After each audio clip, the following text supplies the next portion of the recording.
حضرت انس بن مالک رضی اللہ عنہ غزوہ بدر میں کم سن ہونے کے باوجود شریک تھے۔ ایک شخص نے پوچھا کہ کیا آپ رضی اللہ عنہ غزوہ بدر میں موجود تھے؟ حضرت انس رضی اللہ عنہ نے فرمایا کہ من بدر سے بھلا کہاں غائب ہو سکتا تھا۔ غزوہ احد میں بھی حضرت انس رضی اللہ عنہ بہت کم عمر تھے۔ ذکات سن 6 ہجری میں صلح حدیبیہ اور بیت رضوان کا واقعہ پیش آیا تو اس وقت حضرت انس رضی اللہ عنہ جوان تھے۔ سن 7 ہجری میں آن حضرت صلی اللہ علیہ وسلم نے عمرہ قضا کیا۔ اس میں حضرت انس رضی اللہ عنہ تمام جانثاروں کی طرح نبی کریم صلی اللہ علیہ وسلم کے ہم رکاب تھے۔ اسی سن میں خیبر پر فوج گشتی ہوئی اور اسی غزوہ میں حضرت انس رضی اللہ عنہ حضرت ابو طلحہ رضی اللہ عنہ کے ساتھ اونٹ پر سوار تھے اور نبی کریم صلی اللہ علیہ وسلم سے اس قدر قریب تھے کہ ان کا قد نبی کریم صلی اللہ علیہ وسلم کے قدم سے مسکر ہزار گرم ہوا، اور سن 10 ہجری میں نبی کریم صلی اللہ علیہ وسلم نے حجۃ الوداع یعنی آخری حج کیا۔ ان سب واقعات میں حضرت انس رضی اللہ عنہ نے شرکت کی۔ خلیفہ منتخب ہونے کے بعد حضرت ابوبکر صدیق رضی اللہ عنہ نے حضرت انس رضی اللہ عنہ کو بحرین میں صدقات کا افسر بنانا چاہا۔ انہوں نے اس بارے میں حضرت عمر رضی اللہ عنہ سے مشورہ کیا۔ حضرت عمر رضی اللہ عنہ نے کہا کہ انس بہت ہوشیار شخص ہیں۔ آپ رضی اللہ عنہ نے جو خدمت ان کے لیے تجویز کی ہے میں اس کی تائید کرتا ہوں۔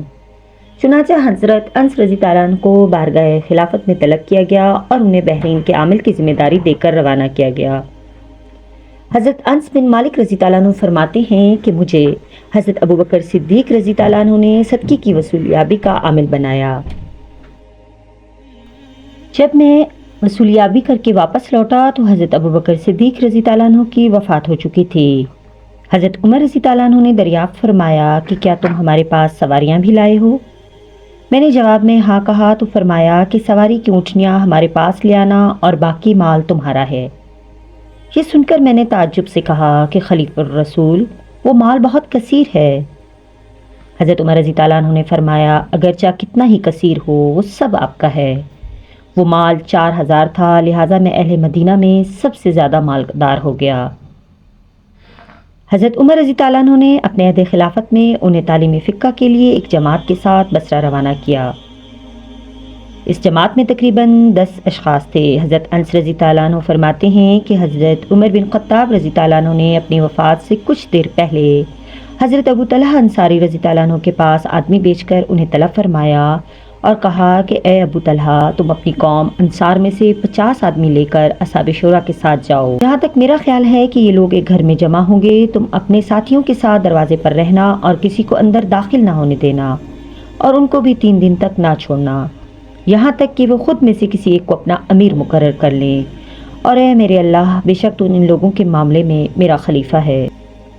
ایک دن آپ رضی اللہ عنہ کا باغبان آیا اور شدید قحط اور خشک سالی کی شکایت کرنے لگا۔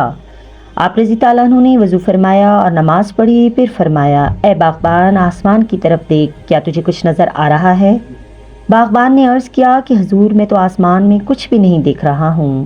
پھر آپ رضی اللہ عنہ نے نماز پڑھی اور یہی سوال فرمایا، اور باغبان نے بھی یہی جواب دیا۔ پھر تیسری بار، چوتھی بار نماز پڑھ کر آپ رضی اللہ عنہ نے باغبان سے پوچھا کہ کیا آسمان میں کچھ نظر آ رہا ہے؟ اس مرتبہ باغبان نے جواب دیا جی ہاں، ایک پرندے کے پر کے برابر بادل کا ٹکڑا نظر آ رہا ہے۔ آپ رضی اللہ عنہ برابر نماز اور دعا میں مشغول رہے، یہاں تک کہ آسمان میں ہر طرف ابر چھا گیا اور نہایت ہی زوردار بارش ہوئی۔ پھر حضرت انس رضی اللہ عنہ نے باغبان کو حکم دیا کہ تم گھوڑے پر سوار ہو کر دیکھو کہ یہ بارش کہاں تک پہنچی ہے۔ اس نے چاروں طرف گھوڑا دوڑا کر دیکھا اور آ کر کہا یہ بارش مصرین اور قزبان کے محلوں سے آگے نہیں بڑھی۔ بارش کہاں تک ہوئی ہے اس کو دیکھنے اور معلوم کرنے کی وجہ یہ تھی کہ اس شہر میں جہاں آپ رضی اللہ عنہ تھے قحط پڑ گیا تھا اور پانی کی سخت ضرورت تھی۔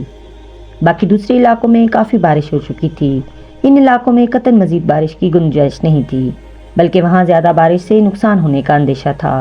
اس لیے آپ رضی اللہ عنہ نے دریافت فرمایا کہ بارش کہاں تک ہوئی ہے۔ جب آپ رضی اللہ عنہ کو معلوم ہو گیا کہ بارش شہر میں ہوئی ہے جہاں بارش کی ضرورت تھی،